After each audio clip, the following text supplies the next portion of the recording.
The recession has impacted all law firms, some in very positive ways. Those that have been sitting on the fence about getting involved in business development have gotten off the fence and gotten very active in that area. So business development has been a very big priority. Building business development skills has been a priority.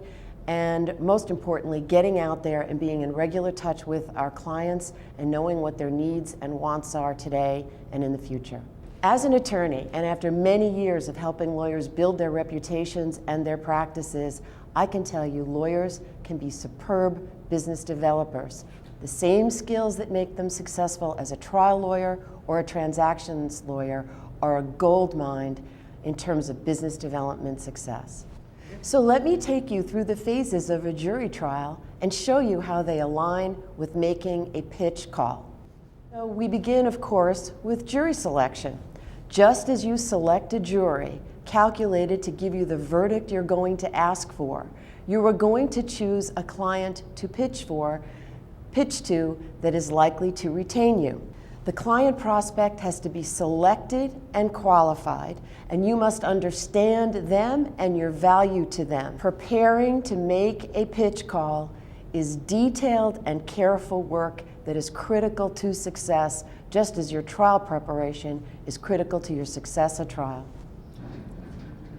When a pitch meeting begins, you will almost always have an opportunity to make a brief opening statement. The opening statement at a pitch meeting has got to accomplish the same objectives as you're opening a trial. It's got to capture attention. It's got to connect with the audience. It's got to convey your credibility, and it's got to show what you are going to prove. In this case, in the pitch case, your value to the client. Here's a variation on an opening statement I prepared for attorneys a couple of months ago.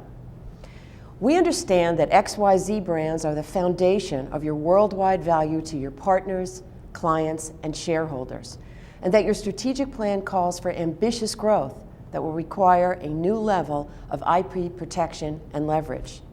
You've determined that you need an outside legal partner to help you leverage, protect, and when necessary, defend your IP during this expansion. And we are here today to learn more about these goals so that we can best demonstrate how your risks can be reduced and your value maximized materially and practically. You'll notice that that opening was very brief and contained no information about the credentials of the lawyer or the firm, and that was intentional. It contained no information about your credentials because those credentials have gotten you in the door, and they don't become relevant again until later in the pitch meeting. Work on your opening until it is the most concise statement of your understanding of the client and the value that you offer to them. Write it out, rehearse it in advance with your pitch team, prepare it in front of an audience of your staff until you are comfortable with it.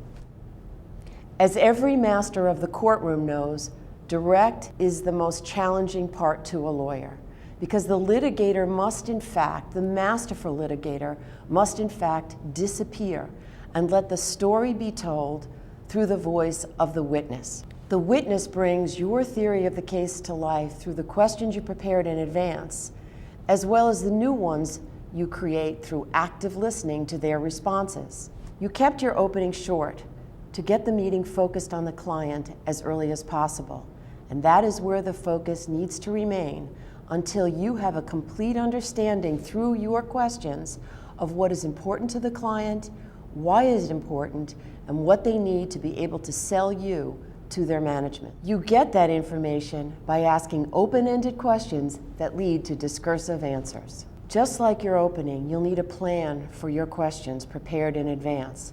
And as important as those questions are, active listening to the answers is even more important, because your follow-ons get you more information and demonstrate your true interest in the client and the client's business. Here's how direct examination skills apply in a pitch. Here are 3 open-ended questions. Tell us more about senior management's commitments to achieve double-digit growth through the expansion of franchise brands in developing countries.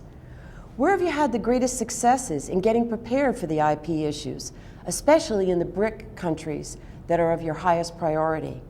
and what gaps existed in your last expansion plans that you want to avoid this time.